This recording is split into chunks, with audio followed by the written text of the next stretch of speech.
I woke up to the sound of a diesel engine idling in my driveway at 6 in the morning, which was never a good sign in the quiet suburban neighborhood of Meadowbrook, Arizona. I stumbled out of bed, threw on yesterday's jeans and a wrinkled shirt, and rushed to the window. What I saw made my blood run cold. A massive tow truck was backing up to my industrial generator, the one I'd placed carefully on the concrete pad beside my house just 3 months ago. I bolted out the front door, not even bothering with shoes. The morning air was crisp, typical for October in Arizona, and the grass was wet with dew against my bare feet. A woman I'd never seen before stood next to the tow truck driver, clipboard in hand, looking entirely too pleased with herself. She was probably in her mid-50s, with that particular haircut that screamed manager somewhere, and she was wearing a pantsuit at 6 in the morning like she had somewhere important to be. "Hey, what the hell are you doing?" I shouted, jogging across my lawn. The woman turned to me with a tight smile that didn't reach her eyes. "Are you William Brennan?" "Yes, and that's my generator. Why is there a tow truck hooking up to it?" She consulted her clipboard with exaggerated precision. "Mr. Brennan, I'm Patricia Henderson, president of the Meadowbrook Hills Homeowners Association. That generator is in violation of HOA regulations, specifically Section 12, Paragraph 4, which states that no industrial equipment may be visible from the street or stored in front yards or side yards." "Are you kidding me right now? That's not in the front yard." "It's on the side of my house, and I got written permission before I installed it." Patricia's smile grew even tighter. "I have no record of any such permission. And frankly, Mr. Brennan, this eyesore has been the subject of multiple complaints from your neighbors. It's being removed, and you'll be responsible for the towing and storage fees until you find an appropriate location for it." Multiple complaints. I've lived here for 8 years and barely anyone talks to me. Who complained? "That information is confidential," she said primly. The tow truck driver, a guy who looked uncomfortable with the whole situation, had already secured the chains around my generator. "Look, man, I'm just doing my job. You'll need to take it up with the HOA." No, you don't understand. That generator isn't just for me. It's connected to my neighbor's house. Harold Matthews, the guy next door, he has medical equipment that needs backup power. He's on oxygen 24/7, and his wife has a home dialysis machine. The power grid out here is garbage. We've had 3 outages in the last 2 months. Patricia's expression didn't change. "Then Mr. Matthews should take up his power concerns with the electric company. HOA regulations exist for a reason, and they apply to everyone equally." "You're not listening to me. That generator is literally keeping my neighbors alive when the power goes out. And I'm sure Mr. Matthews has battery backups for his equipment, as any responsible medical patient would. The generator is being removed. If you have concerns, you can file an appeal with the HOA board. We meet the 3rd Thursday of every month." I felt panic rising in my chest. "That's 3 weeks away. You can't just take it." "Actually, Mr. Brennan, according to the bylaws you signed when you purchased your home, we absolutely can. Have a nice day." She walked back to her car, a pristine white SUV that probably cost more than I made in a year. The tow truck driver gave me an apologetic shrug and climbed back into his cab. I watched helplessly as my $10,000 generator, the one I'd saved for months to buy and had installed specifically to help Harold and his wife Dorothy, was lifted onto the truck bed and secured. I pulled out my phone and called Harold immediately. It rang 4 times before Dorothy answered, her voice tired and raspy. "William, it's awfully early." "Dorothy, I'm so sorry to wake you, but the HOA just towed the generator. The backup power is gone." There was a long pause. What do you mean they towed it? I mean there's literally a tow truck driving away with it right now. The HOA president said it violates some regulation. I tried to stop them, but they wouldn't listen. But Harold's oxygen concentrator and my dialysis machine. I know, you have battery backup. The oxygen concentrator has about 4 hours of battery. The dialysis machine doesn't have any backup at all. William, we can't afford a generator. That's why we were so grateful when you offered to share yours. I ran a hand through my hair, thinking fast. Okay, listen, I'm going to get it back. Just keep an eye on the power, and if it goes out, call me immediately. We'll figure something out. What can you do? It's the HOA. They own this neighborhood. They don't own anything. We own our homes. I'm going to fix this, Dorothy, I promise. After hanging up, I went back inside and Googled Patricia Henderson. It didn't take long to find her. She was exactly the kind of person I'd suspected, someone who'd made being in charge of other people's lives her entire personality. Her Facebook page was public, filled with posts about HOA regulations, property values, and complaints about neighbors who dared to paint their houses colors she didn't approve of. I grabbed my laptop and pulled up all the documentation from when I'd installed the generator. I'd been meticulous about it, specifically because I knew HOAs could be nightmares. I'd submitted a written request to the board, including pictures of the proposed location, specifications for the generator, and even a letter from Harold's doctor explaining the medical necessity. The approval had come back in writing, signed by the then president, a guy named Robert Chen. Armed with my documentation, I threw on proper clothes and shoes, grabbed my keys, and headed to the address listed for HOA headquarters. It turned out to be Patricia Henderson's house, a massive 2-story in the most expensive part of the neighborhood. Her white SUV sat in the circular driveway, still warm from her morning's activities. I rang the doorbell 3 times before she answered. She'd changed out of the pantsuit and into yoga clothes, though I doubted she'd ever seen the inside of a gym. Mr. Brennan, I thought I made myself clear, and I thought I'd show you this. I held up my phone with the approval email displayed. Written permission from the HOA board, dated March 15th of this year. Signed by Robert Chen, the former president. The generator was approved. Patricia barely glanced at it. Mr. Chen is no longer president. I am, and I've reviewed that approval. It was given in error. In error. How can an approval be given in error? Mr. Chen failed to properly survey the membership before granting permission. Several neighbors have expressed concerns about the noise and appearance of your generator. It's a modern generator. It runs quieter than a dishwasher, and it's only visible from one angle. Who complained, Patricia?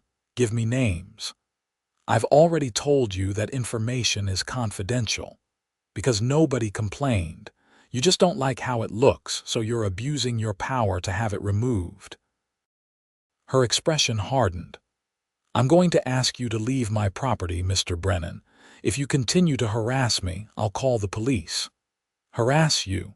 I'm trying to get back equipment that was legally installed with proper permission. Equipment that's keeping my neighbors alive.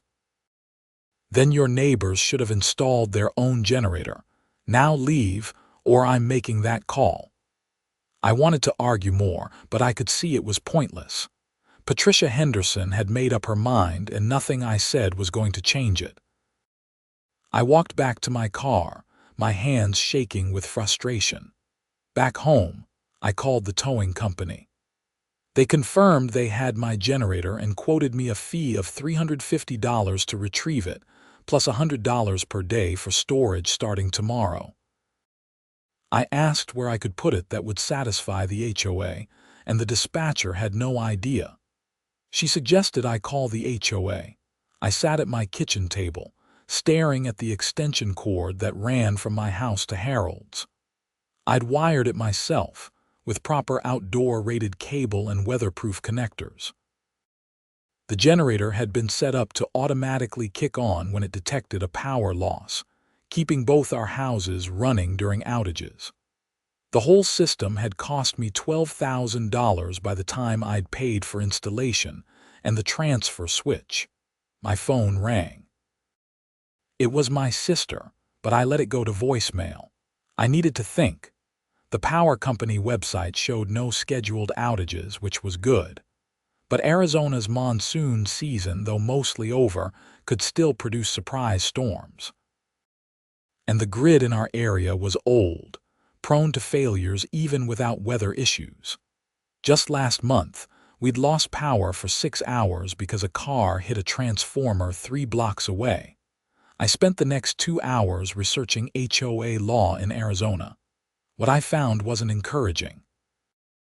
HOAs had broad authority to enforce their regulations, and courts generally sided with them unless you could prove they were acting in bad faith or discriminating against protected classes. The medical necessity angle was my best bet, but that would require a lawyer, time and money I didn't have. Around noon, I walked over to Harold and Dorothy's house.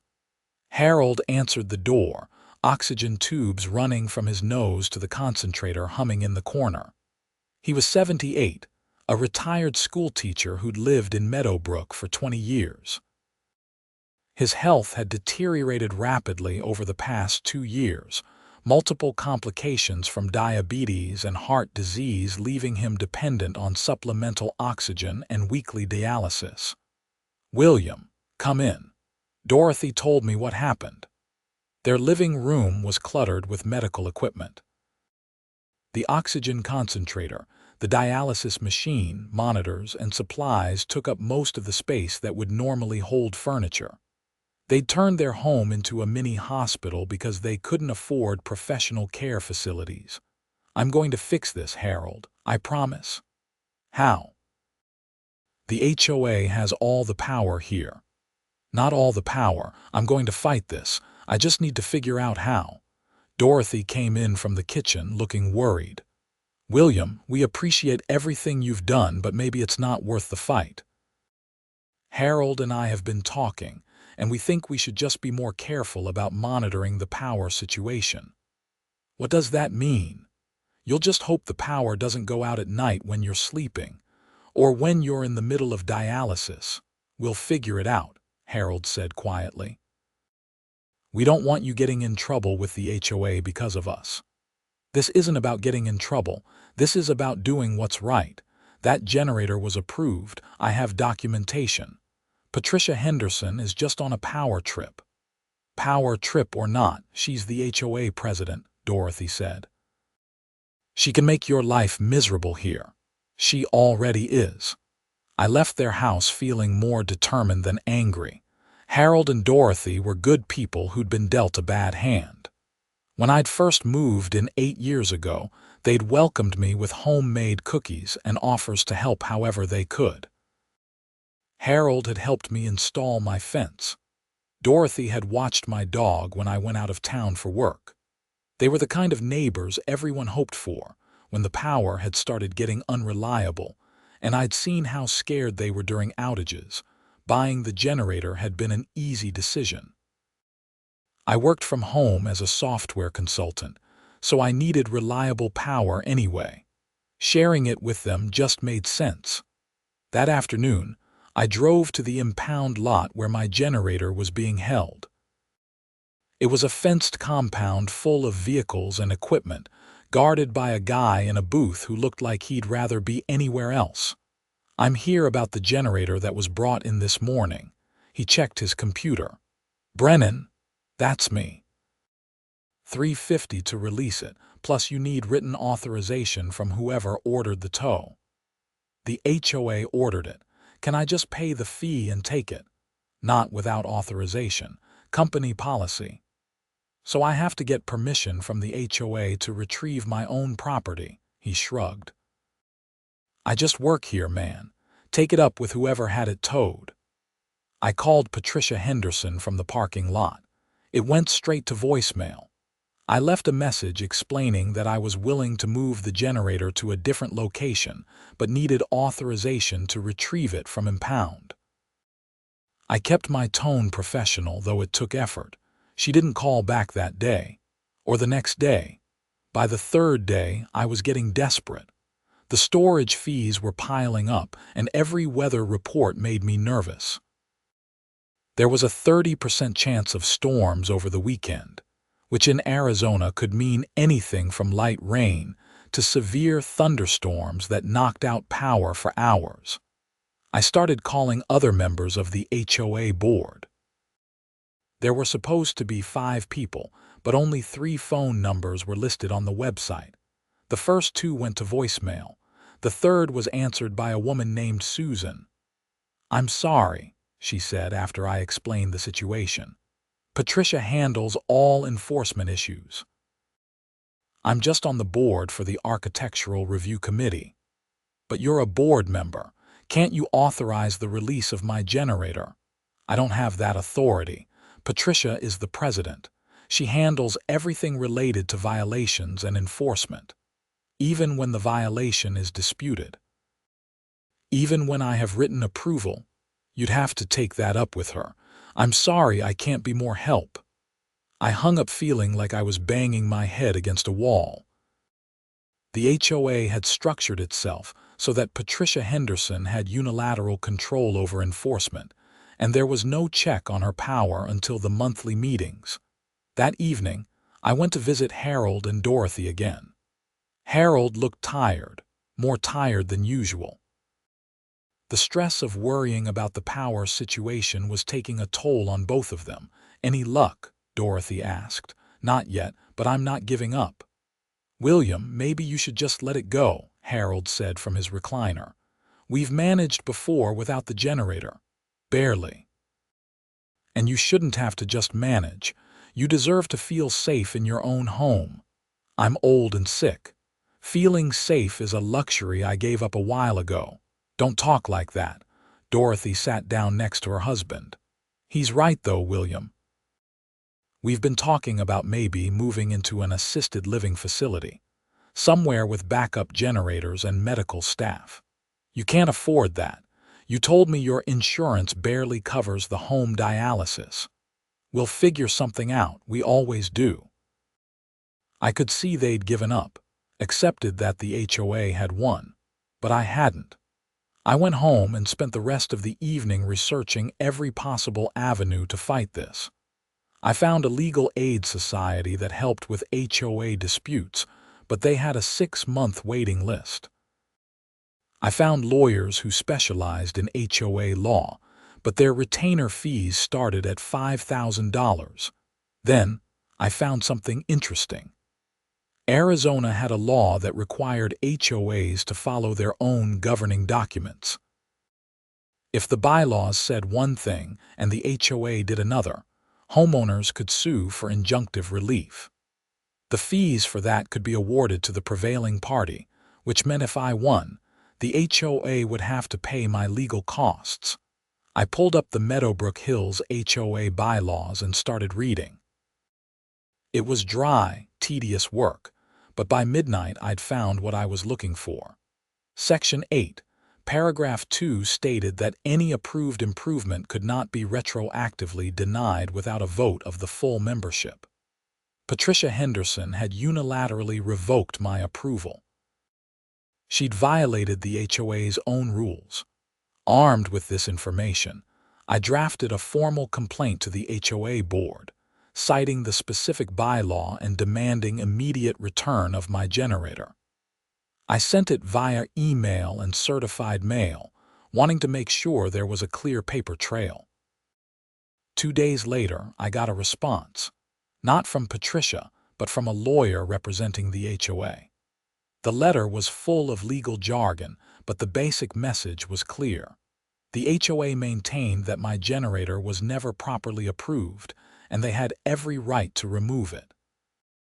If I wanted to dispute this, I could do so at the next board meeting or file a lawsuit. The next board meeting was still 2 weeks away. The storage fees were now at $700 and climbing, and the weather forecast was getting worse.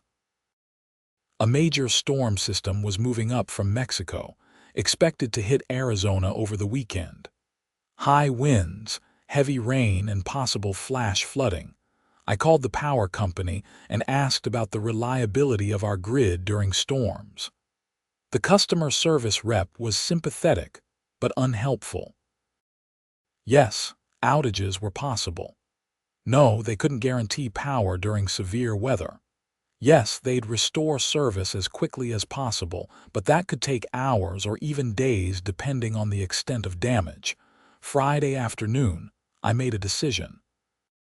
I drove to the impound lot with $350 in cash in my truck. The same guard was in the booth. I need to get my generator. You got authorization?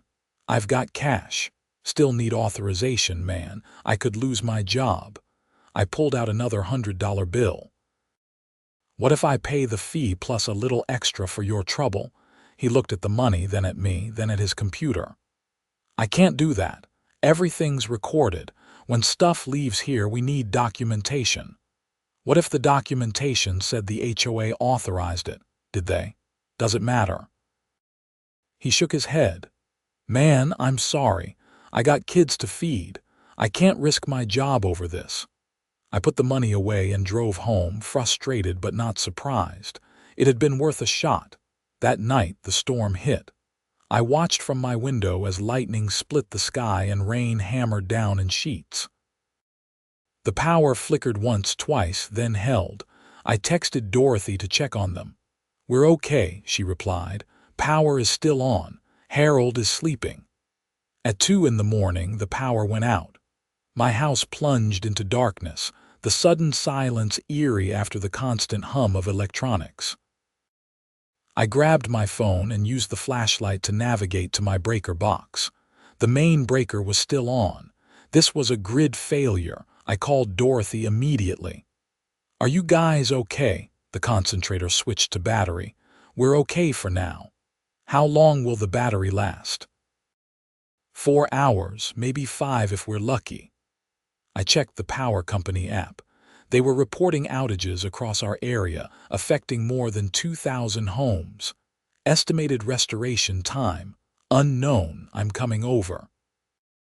I threw on clothes and rain gear and ran through the storm to Harold and Dorothy's house.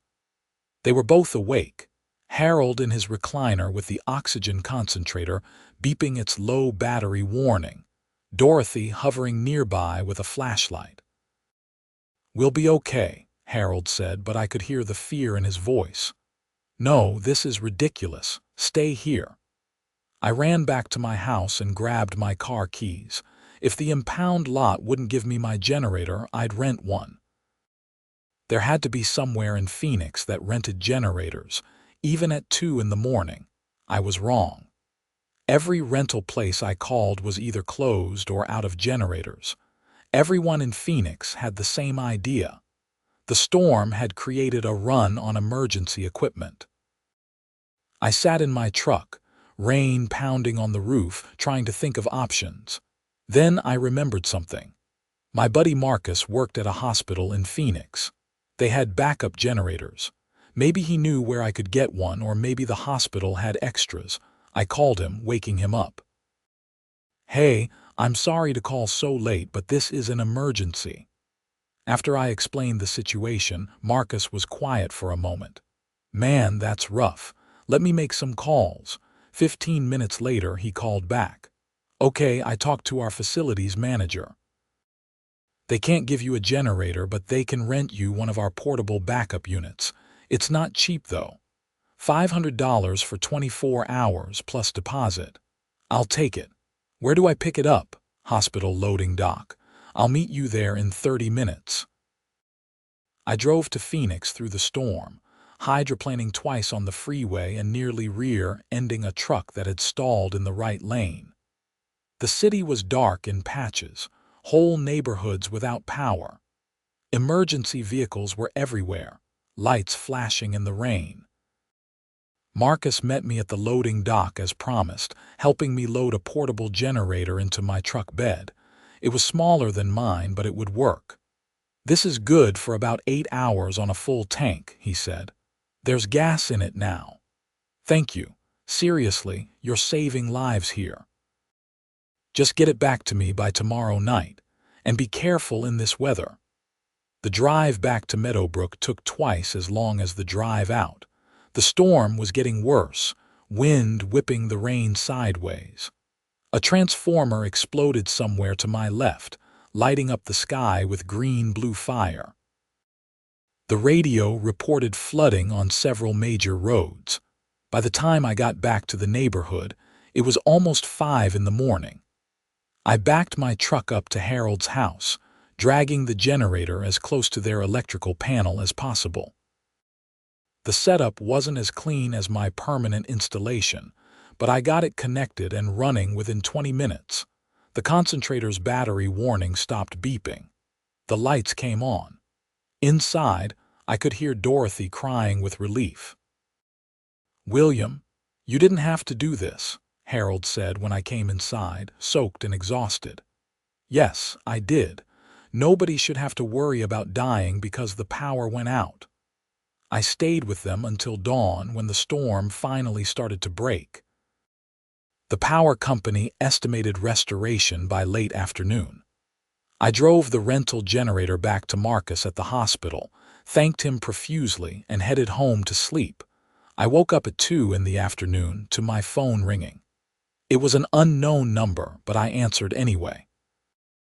"Mr. Brennan, this is Officer Sarah Martinez with the Meadowbrook Police Department.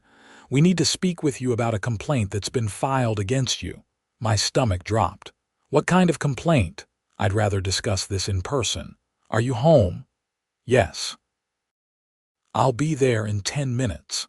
I spent those 10 minutes pacing my living room, trying to figure out what I could possibly have done wrong. I'd paid for the rental generator. I hadn't stolen my own generator from Impound, even though I'd considered it.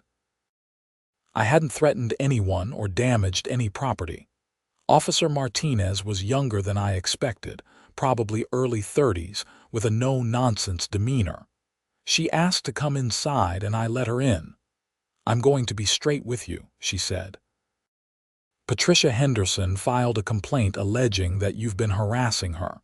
She says you've called her repeatedly, shown up at her house uninvited, and made threatening statements. That's complete garbage. I called her twice, left one voicemail, and went to her house once to show her my documentation. I never threatened anyone.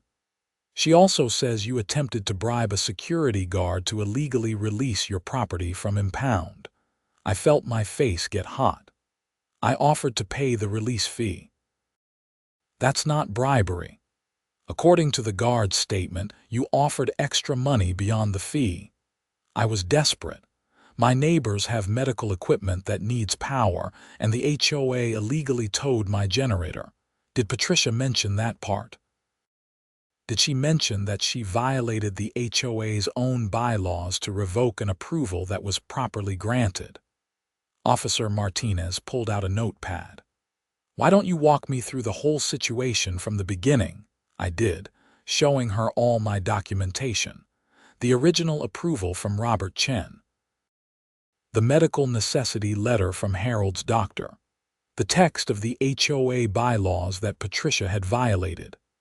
The timeline of events, including the power outage last night and my scramble to rent a generator. When I finished, Officer Martinez was quiet for a moment. "This is a civil dispute. I can't do anything about the HOA issue. But I need to be clear that Miss Henderson has filed a formal complaint. If you continue to contact her or show up at her property, she can pursue a restraining order. So she can harass me by having my property stolen, but I can't even ask for it back. I understand you're frustrated. But legally, the HOA had your property towed based on what they claim is a valid violation. Whether or not that violation is actually valid is something you'll need to resolve in civil court." My concern is keeping this from escalating into a criminal matter. The only person who's escalated anything is Patricia Henderson. She's on a power trip and doesn't care that people could die because of it. I hear you. And for what it's worth, I think you're doing a good thing trying to help your neighbors, but you need to go through proper channels. File your complaint with the HOA board. If that doesn't work, hire a lawyer. Don't give Miss Henderson ammunition to paint you as the bad guy. After Officer Martinez left, I felt defeated. Patricia had outmaneuvered me, turning my attempts to resolve the situation into harassment. She'd made herself the victim. I walked over to Harold and Dorothy's to check on them. The power had come back on around noon, so they were okay. But Harold looked worse than ever, pale and drawn. "This has to stop, William," Dorothy said. "We can't let you keep fighting battles for us." Patricia Henderson came by this morning. She did. What did she want? She wanted to know if we'd filed a complaint about your generator being removed. She said the HOA was looking into the matter, but they needed documentation from us about Harold's medical equipment. What did you tell her? Dorothy looked uncomfortable. I told her we'd manage on our own. I gave her Harold's doctor's information, but I also said we didn't want any trouble. Dorothy, she's trying to cover herself. She knows she screwed up, and now she's gathering evidence to claim she acted reasonably. Maybe she did act reasonably. Maybe we shouldn't be relying on your generator in the first place. I could see there was no point arguing. Patricia had gotten to them, scared them into submission. They were too tired and too sick to fight. The weekend passed slowly. I checked the HOA website obsessively, looking for any updates about the board meeting. On Monday, a new notice appeared. The regularly scheduled meeting had been postponed until the following month due to scheduling conflicts with board members. No new date was listed. I called Susan, the board member who'd spoken to me before. "Did you know about this postponement? I just found out this morning. Patricia sent an email. How can she just postpone the meeting? Don't you have bylaws about regular meetings?" "We're supposed to meet monthly, but there's some flexibility if a majority of the board agrees to postpone." "Did a majority agree?" "I don't know. Patricia said they did. But you're on the board. Wouldn't you know if you'd voted to postpone?" There was a long silence. "I didn't vote to postpone, but I'm just one member. So Patricia is postponing meetings without actually getting approval and nobody's stopping her. I don't know what to tell you, William. Maybe you should get a lawyer." I couldn't afford a lawyer. I'd already spent almost $1,000 on rental generators and storage fees. But I started calling around anyway, getting free consultations where I could. The consensus was the same. I probably had a case, but it would take time and money to pursue. One lawyer estimated it would cost $5,000 to $7,000 to take it through arbitration, which was required before I could file a lawsuit. Meanwhile, the storage fees kept climbing. The impound lot sent me a notice that after 30 days, they could legally sell my generator to recover their fees. I was at 2 weeks and counting. Wednesday afternoon, I got a call from an unknown Phoenix number. I almost didn't answer, but curiosity got the better of me. "Is this William Brennan, the guy with the HOA generator problem? Who's asking?" "My name is Denise Thompson. I'm a reporter with the Arizona Republic. I heard about your situation from a friend who works at the hospital where you rented the backup generator. I think it might make an interesting story." My first instinct was to say no. The last thing I needed was more attention. But then I thought about it. Patricia Henderson ruled through the threat of social pressure and reputation damage. Maybe it was time to turn that weapon back on her. What kind of story are you thinking? Human interest piece. Guy tries to help his elderly neighbors, gets shut down by power-hungry HOA president. It's a David and Goliath story, and people love that. I don't want this to be about me. It should be about Harold and Dorothy and how HOAs can abuse their power.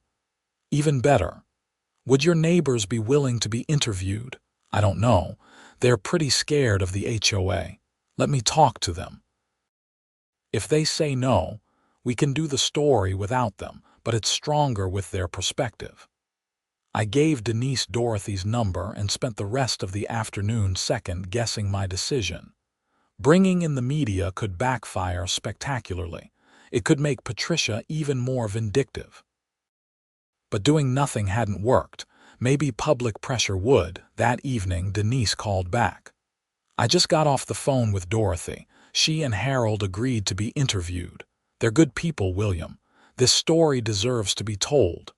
When are you thinking of running it? I'll come out tomorrow to interview everyone and take photos. If my editor likes it, we could run it Sunday in the weekend edition. That's our biggest circulation. Thursday morning, Denise showed up with a photographer. She was in her 40s, professional but warm, with an easy way of getting people to open up. She interviewed me first, asking about the generator, the approval process, the towing, and the aftermath. Then she talked to Harold and Dorothy, documenting their medical conditions and how they'd been affected by the power outages. The photographer took pictures of the empty concrete pad where my generator had been, of Harold with his oxygen tubes, of the extension cord that now ran nowhere. Denise tried to get a comment from Patricia Henderson, but she refused to speak on the record. The photographer did get a shot of Patricia's immaculate house and her white SUV, though. "This is going to be a good piece," Denise said as she packed up her equipment. People need to understand what's happening in these HOA-controlled neighborhoods. They're like little fiefdoms where board members can abuse their power with almost no oversight. You think it'll make a difference? Stories like this always make a difference. The question is, what kind of difference? I didn't have to wait long to find out. The story ran on Sunday, and by Monday morning, my phone was exploding. Friends I hadn't heard from in years were calling to offer support.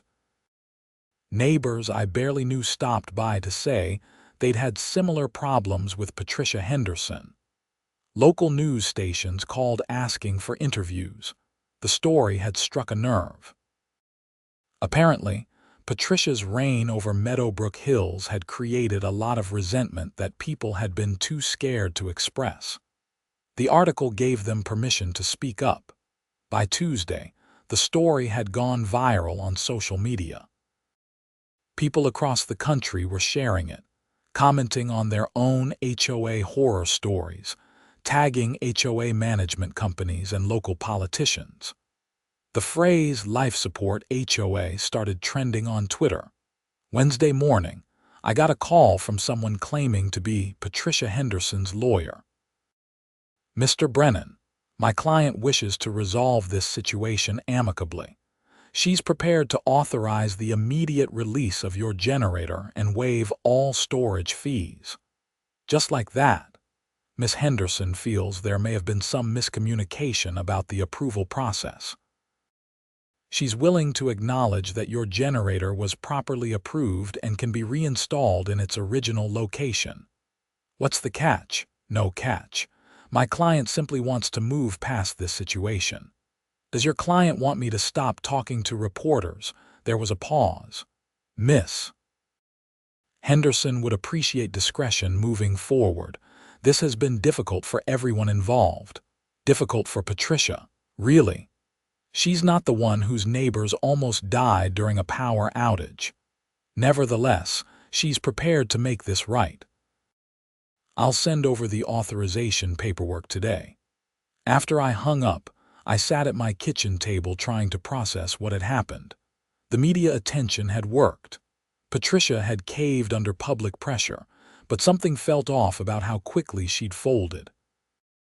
The authorization paperwork arrived via email within the hour, along with a formal letter from the HOA acknowledging that my generator had been approved and apologizing for any confusion. It was the most passive-aggressive apology I'd ever read, full of phrases like regrettable misunderstanding and breakdown in communication. But it was official. I called the impound lot, and they confirmed they'd received authorization from the HOA. I could pick up my generator any time. The storage fees had been paid in full. Seriously. By who? The HOA's management company sent over a check this morning. You're all cleared. I arranged to pick up the generator that afternoon, renting a heavy-duty trailer to transport it. The generator looked fine. No obvious damage from the towing or storage. I got it home and spent the rest of the day reinstalling it, checking all the connections, testing the automatic transfer switch. Everything worked perfectly. Harold and Dorothy came outside while I was working. William, we saw the news coverage. I can't believe how many people are supporting us, I corrected. This was always about making sure you guys are safe. Patricia actually called us yesterday, Dorothy said. She apologized. Said there had been a miscommunication and that we should never have been put in danger. You believe her, Harold shrugged. I don't know, but the generator's back and that's what matters. That night, Denise Thompson called. Have you seen the latest developments? What developments? 3 other board members resigned today. They issued a joint statement saying they were unaware of Patricia Henderson's actions regarding your generator and don't support how the situation was handled. So Patricia forced them out. Actually, it sounds like they're forcing her out. There's going to be an emergency board meeting next week to elect a new president. Patricia won't have the votes to stay in power. Good. She shouldn't be in charge of anything. There's more.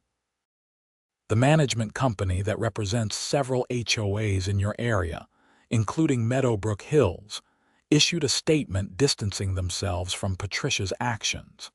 They're implementing new policies about equipment removal and medical necessity exceptions. So something good came from all this. A lot of good. You've started a conversation about HOA reform. State legislators are already talking about introducing bills to create more oversight and protect homeowners. Over the next few weeks, things settled into a new normal. The generator hummed quietly beside my house, automatically kicking on during the 2 power outages we had in November. Harold's health stabilized with the reassurance that his oxygen wouldn't be interrupted. Dorothy sent me a thank you card with a gift certificate to my favorite restaurant. Patricia Henderson resigned as HOA president in early December. She didn't attend the meeting where her resignation was announced, sending a brief letter citing personal reasons. The new president was a retired engineer named Frank Morrison who lived 3 streets over.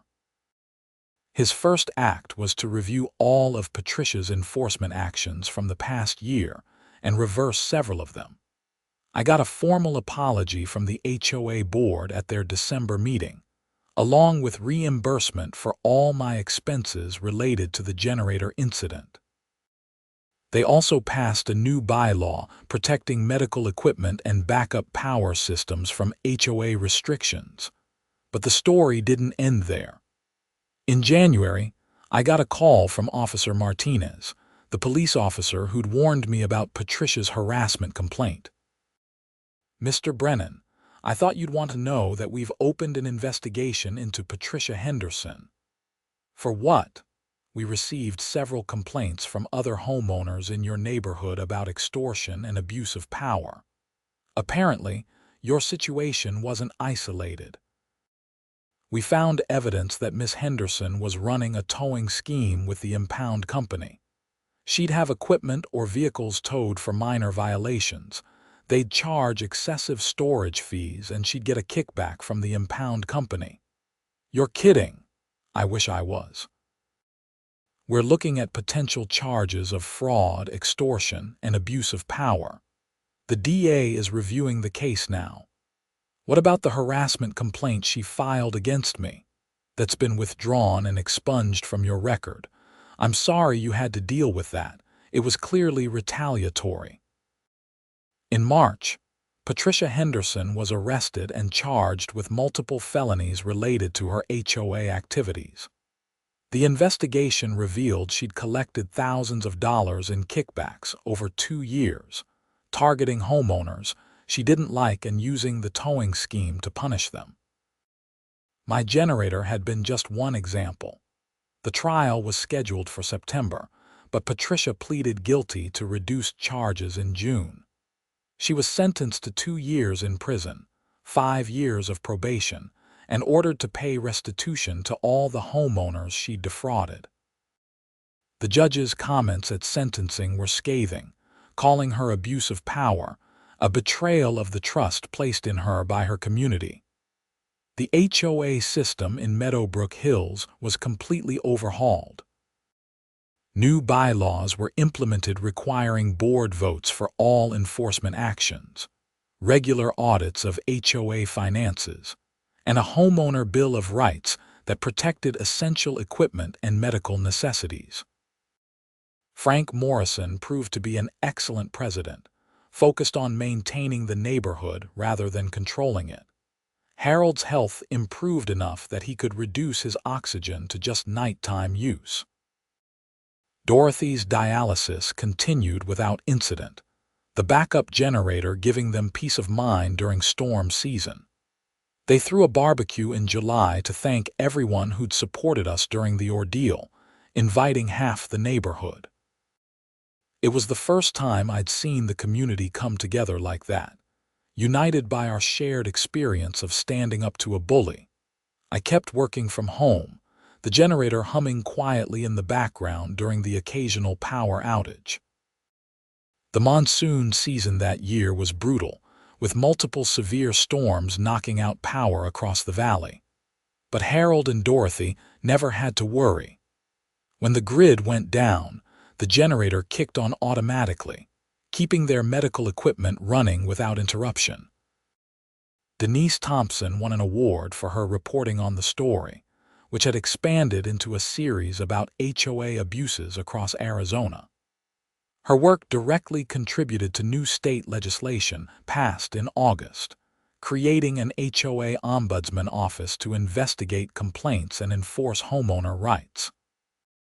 The law also required HOAs to accommodate medical equipment and imposed strict limits on their enforcement powers. I was invited to the bill signing ceremony in Phoenix. Governor Katie Hobbs mentioned my situation specifically in her remarks, calling it an example of why the reforms were necessary. No one should have to choose between following HOA rules and keeping their neighbors alive, she said. This law ensures that basic human decency takes priority over aesthetic concerns.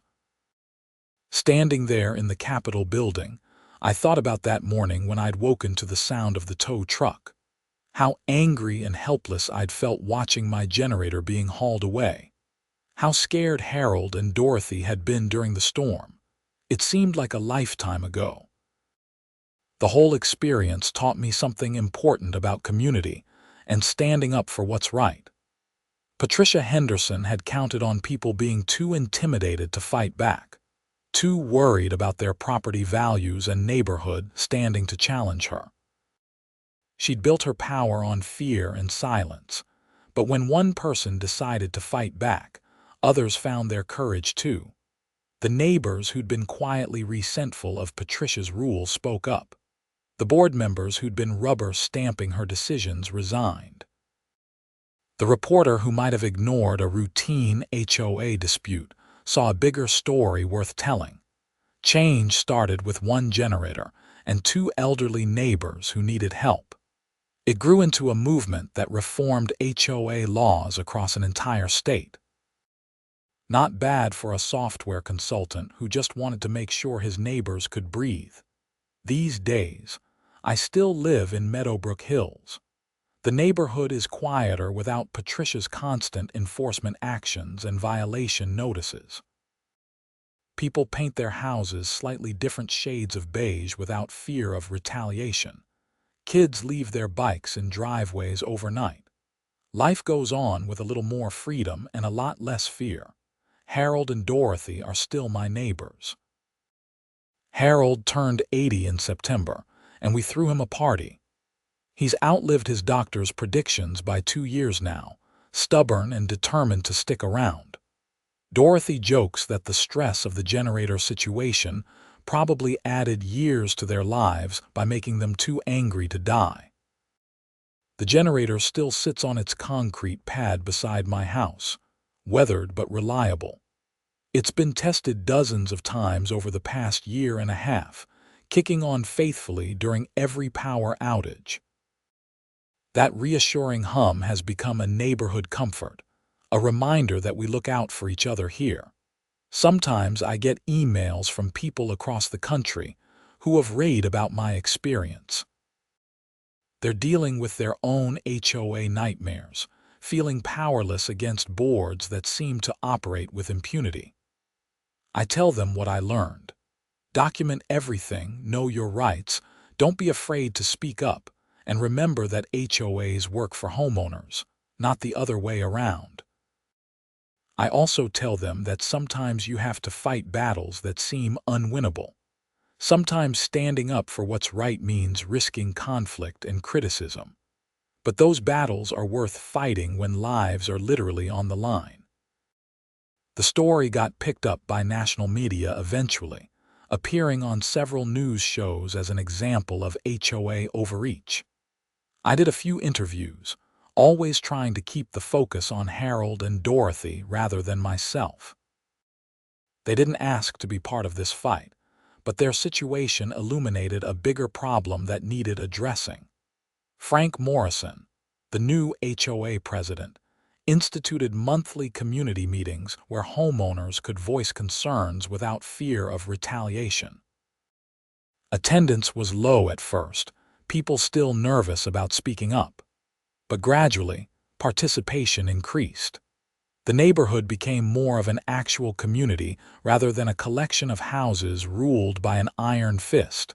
One interesting development was the formation of a medical equipment registry.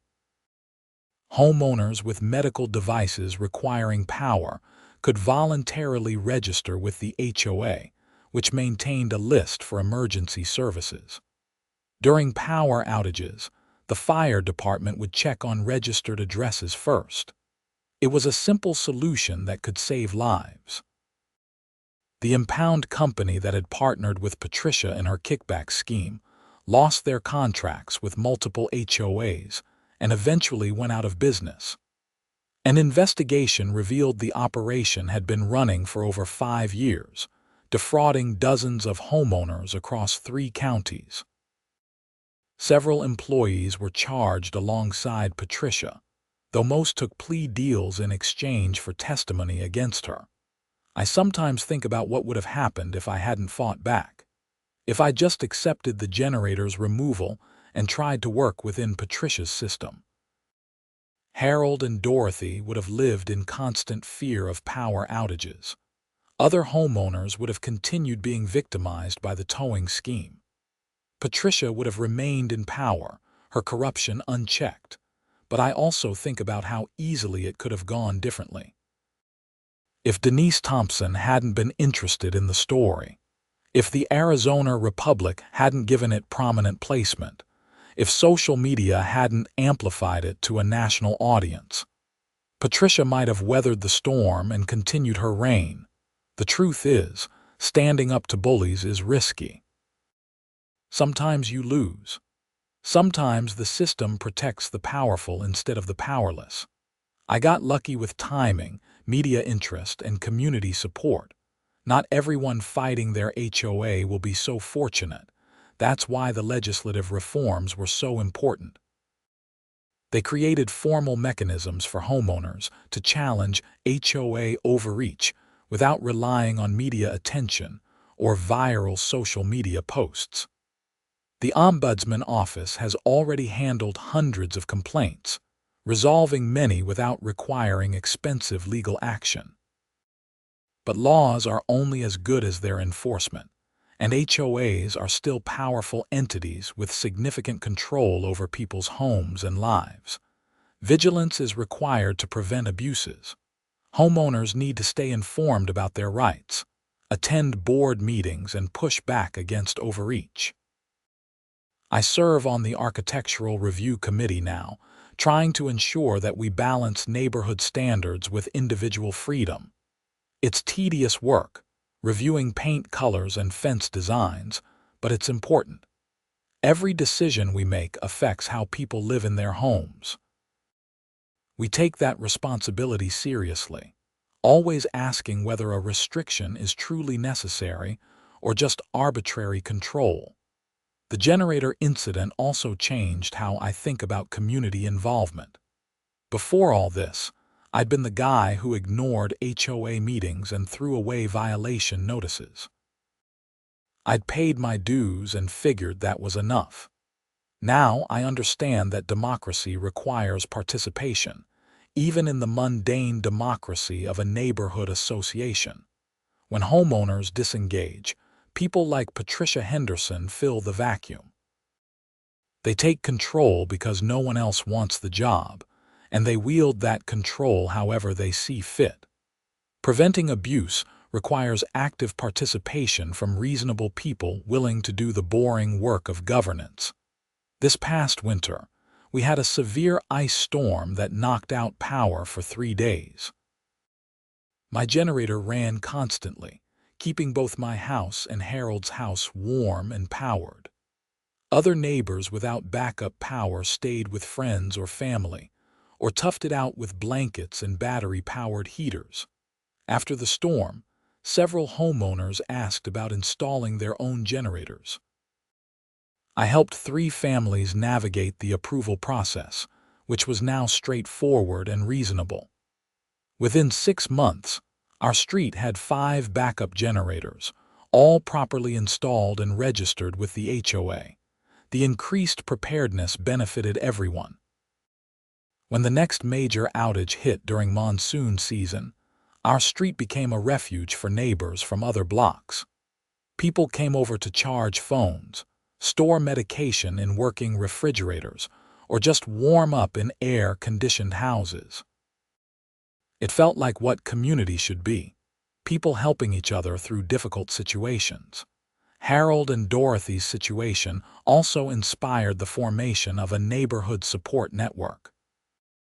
Volunteers check on elderly and disabled residents during emergencies, making sure they have necessary supplies and working equipment. It's an informal system, just neighbors looking out for each other, but it's made a real difference. Last month, I got a letter from the governor's office. They were doing a 1-year follow-up on the HOA reform law, measuring its impact and effectiveness. They wanted to know if I'd testify at a legislative hearing about my experiences and the changes I'd seen. I agreed, and I testified in late October. The hearing room was full of homeowners sharing their own stories of HOA problems and how the reforms had helped. It was striking to hear how common these issues were, how many people had suffered silently under the control of petty tyrants running their neighborhoods. The committee chair asked me what advice I'd give to homeowners facing similar situations. I thought about it carefully before answering. Document everything, I said. Know your rights and your HOA's governing documents. Don't be afraid to ask for help from media, lawyers, or advocacy groups. And remember that HOAs exist to serve homeowners, not to control them. If your HOA has forgotten that, it's your responsibility to remind them. The hearing resulted in additional reforms, including requirements for HOA board training and stricter penalties for violations of homeowner rights. It's incremental progress, but progress nonetheless. As I write this, it's been 2 years since that morning when I woke to the sound of the tow truck. 2 years since Patricia Henderson decided my generator was an eyesore worth removing, regardless of the consequences. 2 years since I had to choose between accepting her authority or fighting back. I don't regret fighting back, not for a second. Even with the stress, the expense, the risk, it was worth it. Harold and Dorothy are safe. The neighborhood is better. The state's HOA laws are fairer. Sometimes one person standing up really can make a difference. The generator still runs smoothly, maintained regularly and tested monthly. It's more than just a piece of equipment now. It's a symbol of what's possible when people refuse to accept injustice, when they stand up for their neighbors, when they fight for what's right even when the odds seem impossible. Every time I hear it kick on during a power outage, I think about that terrifying night during the storm. Dorothy crying with relief when the lights came back on. Harold's pale face in the darkness, wondering if his oxygen would last. The desperate drive to Phoenix to rent a backup generator. The helplessness of watching the clock tick down on battery power. None of them should have been in that situation. Patricia Henderson's petty tyranny nearly killed 2 people because she didn't like how a generator looked. That's not acceptable in a civilized society. Laws and regulations should serve human needs, not aesthetic preferences. The whole experience reinforced my belief that small actions matter, that individual choices accumulate into collective change. I chose to install a generator to help my neighbors. I chose to fight when it was removed. I chose to talk to a reporter. Each choice seemed small at the time, but together they sparked a movement that reformed HOA law across an entire state. I don't consider myself a hero or an activist. I'm just a guy who tried to help his neighbors and refused to back down when a bully tried to stop me. If that's heroic, then heroism is a lot more common than we think. Most people would do the same thing in similar circumstances. They just need the courage to take that first step, to stand up and say no. The lessons from this experience extend beyond HOA politics. They're about power, accountability, and the importance of checks and balances in any system of governance. They're about the danger of unchecked authority and the necessity of speaking truth to power. They're about community, compassion, and our responsibility to protect the vulnerable.